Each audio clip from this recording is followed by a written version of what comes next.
As a former player, you're so proud of our 2011 football Lenoir-Rhyne Bears because they brought the prominence back to our athletic program.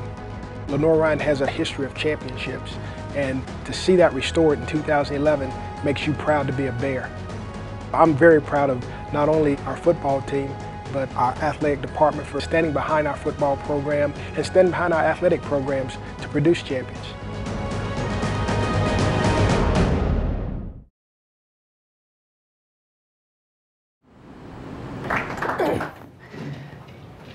Neil grabbed me today to, like you said, talk about, we didn't play at Chapel Hill, we went to Walnut Creek and played in a Ray Chandler Memorial Tournament on Sunday. There was a lot of D1 teams there, D2, D3.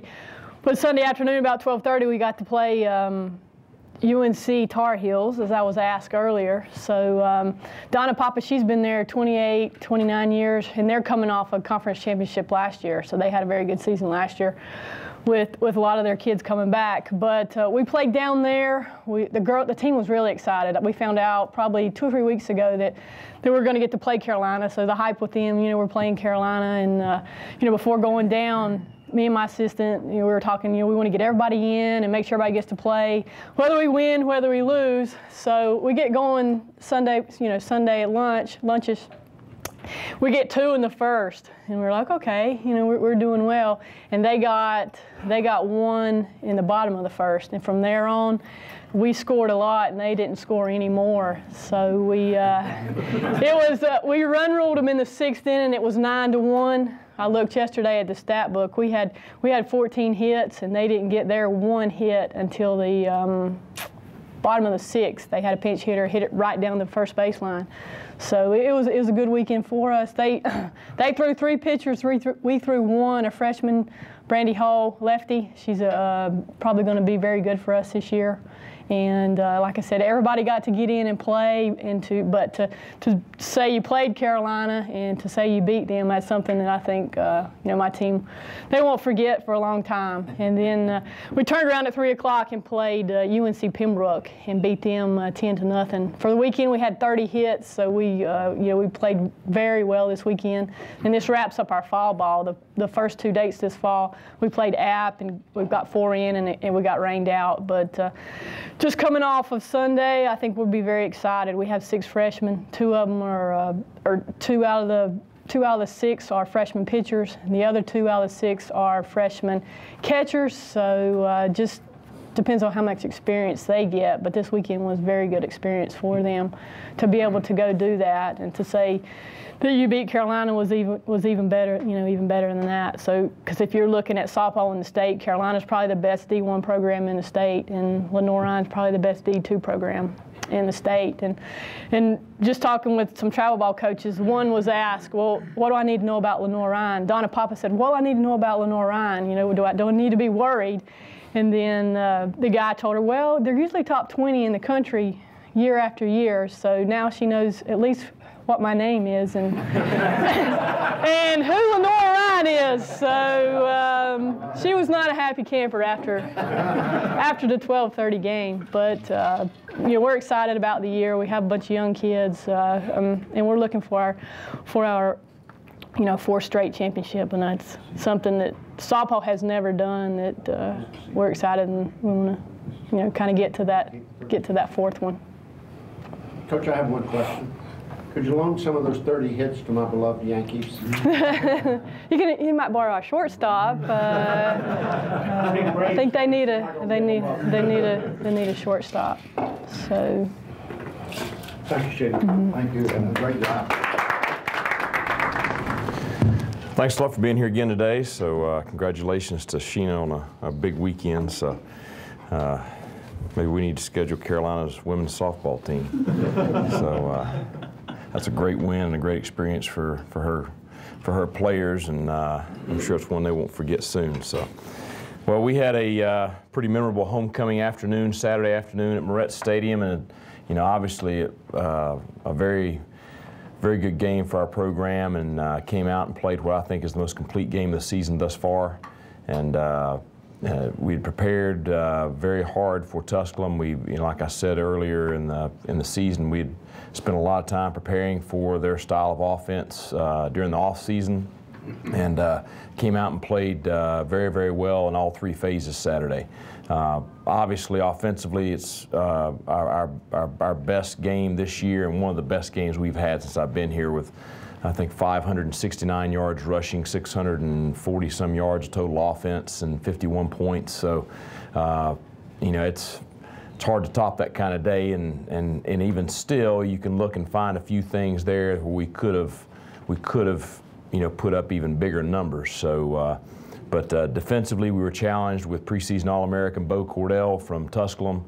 And they always are very skilled on offense, and have, Coach DeBus just does such a great job with their offense over there. And, we were extremely concerned about that, but I thought defensively we came out and really played with the aggression we had hoped for all over the place. Our defensive line was outstanding throughout the day, and got consistent pressure on Cordell even when he got the pass off. I think we had 5 sacks on the day, but even when we weren't able to get the sack there, he was usually on the ground, and so we were able to get a lot of hurries and things, which is always going to make you better in the secondary. And I thought our secondary really played well, tackled well, very aggressive there, and thus, the end result was a lot of turnovers, fumbles, strips, and you could see our kids really going after the ball throughout the day. So, very pleased with that. Special teams, we were pleased there.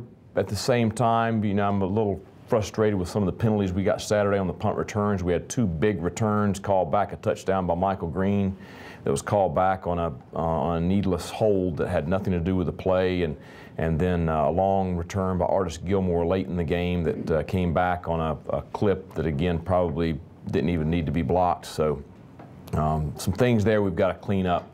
But just very pleased with the way we played Saturday, and what a great afternoon with our fans. It was a packed house, exciting crowd, and they were really into it, and the atmosphere was just fantastic at home once again. So, and that always boosts our players before the game and during the game. So it was just a really enjoyable day.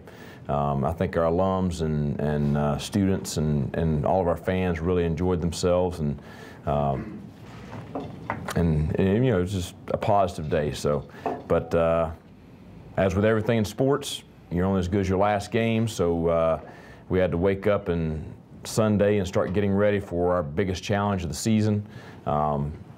Mars Hill, who right now is in first place in the conference and shared the conference championship with us last season, although they made no note of that anywhere in the Asheville area or the Mars Hill area, that they, it was a co-conference champion, and I won't get into all that, but they seem to forget that a lot up there. So, but they come in here and they are a very, very good football team, all 3 phases. Offensively, Shaq Davis is the leading rusher in the conference. I think he's 70-some yards shy of 1,000 on the season, averaging about 130 yards rushing a game.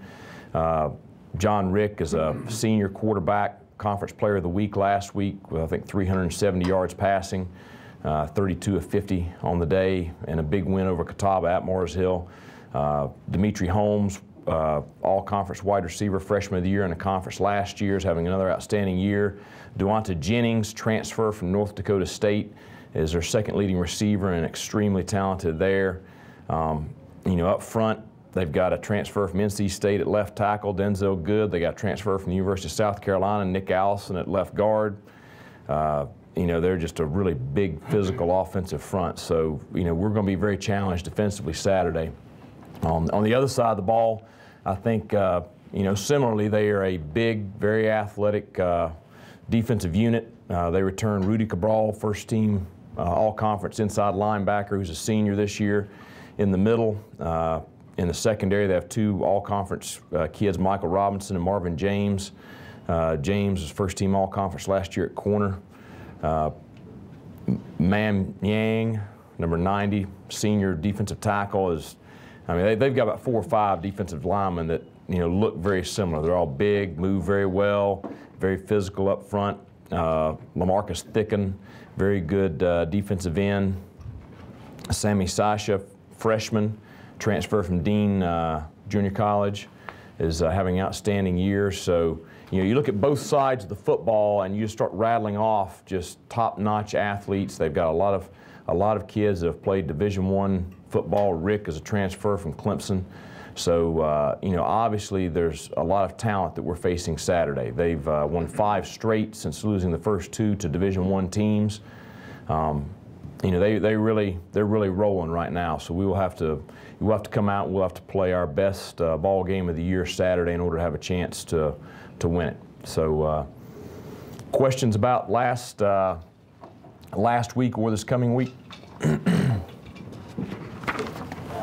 And looking at the numbers, I see you guys are leading the nation in rushing now and leading the conference in total defense. But can you talk, the number I think that stands out to me is 19, and that's the number of turnovers you guys have gained. And I think you lead the conference and rank top 15 in the country in that stat. And you had 5 for 35 points last year. Can you talk about your defense and the turnovers those guys are generating for y'all? Yeah, it's obviously been a big bolster, especially the last few weeks. I didn't know the stats before we ranked or anything, but you know, we're doing a very good job of getting takeaways. I think it comes from the way our kids are playing right now. We're playing very, very aggressive on that side of the football, and anytime that you're doing that, you're going to put stress on the opposing offense. And so, you know, you get 2 or 3 guys in on each tackle, and they're really coming at you, and that ball starts being carried kind of loose, or you're getting a lot of pressure on the quarterback, and he's, you know, under a lot of stress back there as he releases the ball. You know, he's going to have some errant passes. So I think that aggressive style that our kids are playing with right now is the biggest reason for that. How's Michael? I know he was a little dinged up Saturday. He's fine. He could have played in the second half. It was just precaution there. I told him he's got to quit being a tough guy on those punt returns. He should have dove for the pylon. Instead, he tried to turn back and run over the kid there at the 1. So, but he could have played in the second half if the game hadn't been, you know, put away by then. But we thought, you know, to be cautious for this week.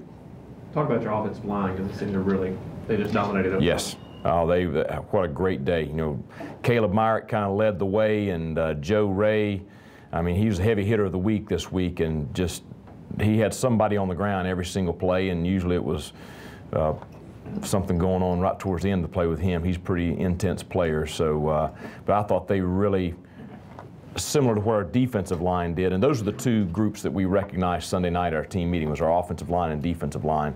Our offensive line really set the tone with the way they came out and really took the aggressive approach to Tusculum on Saturday. And obviously, you know, it wasn't one person that led to the 569 rushing. It was just a lot of different people. So when you see that, it's usually a great performance up front. That nose guard coach, Hollywood, he seemed to play a great game Saturday. Yeah. I thought you know, he played really well against Carson Newman, but I thought Saturday was his best game of the year. And really, that style team is usually not who he plays against a lot, because he's a bigger, stronger interior kid that plays against run-heavy teams. But he really did a good job. Had 2 sacks. Was very active in the pass rush, and he's always a real emotional leadership kind of guy out there for our defense. What's they had 357 yards passing. What does that do to you? How do you stop that, or what do you do different, or what? Are they a pass first team versus run? Well, in reading some of the articles and in watching the film, you know, Catawba came out and really stacked the box and trying to shut down Shaq Davis. And so, according to the newspaper article I read, a lot of that stuff was checked at the line according to what Catawba was doing in the secondary, which they were giving them a lot of 2-over-2, so basically playing a man-free scheme there. And so a lot of bubbles, screens, slants, things of that nature. And, you know, Holmes and Jennings both had 10 catches on the day for over 100 yards each on the day. So both of them are very talented if you can get the ball in their hands out in the open. So, but they're a very balanced team. They're 50-50, you know, looking at the breakdown, they're 50-50 run-pass kind of football team with a leading rusher in the conference. And I think Rick's 3rd in the conference in passing yardage per game. So, yeah, we'll be challenged. When you look at the Marcel Brevard film, obviously they dominated Brevard.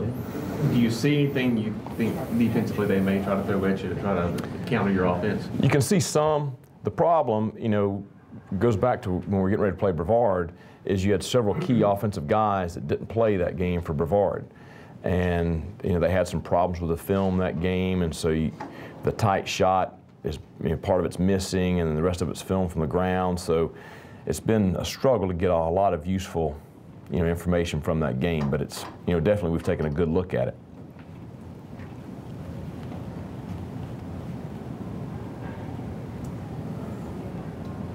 Anything else? They've talked much about last year. I'm sure they have. I mean, it was probably the biggest win in my time at Lenoir-Rhyne for our program. But at the same time, we've talked a lot about year before last. The last time they were here, it was homecoming. We really outplayed them most of the game. I think Rick ended up leaving the game, and it gets down to a last-second play where they dump it down to Jonas Randolph, and he goes down the right sideline, the visitor sideline, 50-some yards for a touchdown right at the buzzer to beat us. So, it's become a pretty good rivalry between the two schools. For a while there, it wasn't much of a rivalry because we were non-competitive, but it's turned into a pretty good rivalry the last few years. So I'm sure it'll be a pretty heated, contest Saturday. Coach, do you approach this opponent a little differently than you approach any other opponent you'll ever face at Lenoir-Rhyne? Well, it's an important game for me. I played for the staff that's currently there at Mars Hill, and so there's a lot of, I've got a lot of pride, so I want to play well against my mentors and people that I know well. So there's some personal stuff there for me, but to our kids, it's another opponent. But they see it as this is the first place team in the conference coming in here Saturday, and they've got a chance to knock them off. So. Do they gain tackle looking at their stats? They seem to have more assisted tackles than unassisted. Are they getting more to the ball than? Well, like I said before, they all run very, very well, and they're a very aggressive defense. We got to see them play live during our bye week down at North Greenville, and they thoroughly dominated, North Greenville's offense in that game. So, they really swarm to the football. So there's more than one guy there. It's not like you're, have to make one guy miss on each play. And I think Kevin Barnett does a great job there too. I mean, he was there, before I even got there, and been there for a long time. Been a very successful defensive coordinator.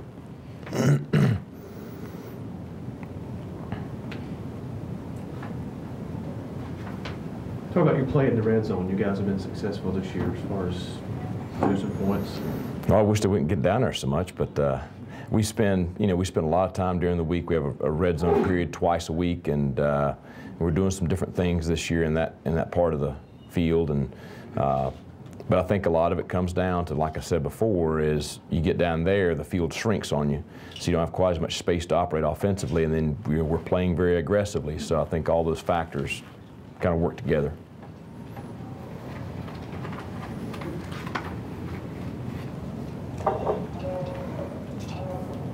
And for me, and I'm sure there might be one or two more questions, the biggest thing about this game Saturday, and one thing that I want to hopefully get the message out to the city of Hickory and our alums is, our school goes on fall break Friday, and so a lot of our students will be going home.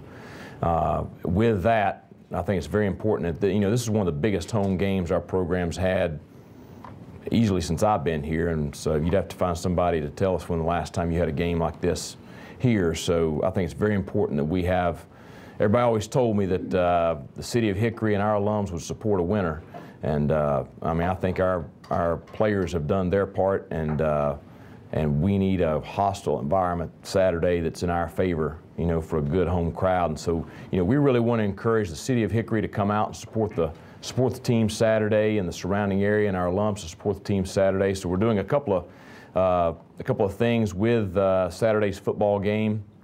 All general admission tickets will be half price Saturday, so it's $5 a ticket to get in. All kids 12 and under get in free, and then any area uniform football player who wears his jersey to the game Saturday will be admitted free also. Our SID, Johnny Cars, has distributed this stuff to the papers, and so hopefully they'll help us get the word out and everything. But, playing at home is such a great advantage for our players just because of the environment and the support and everything there. And so I think it'll be a great football game. I hope we can be, you know, up to the task Saturday with Mars Hill coming in here. But I think that I don't think anybody would go away regretting spending a few hours watching a good college football game locally.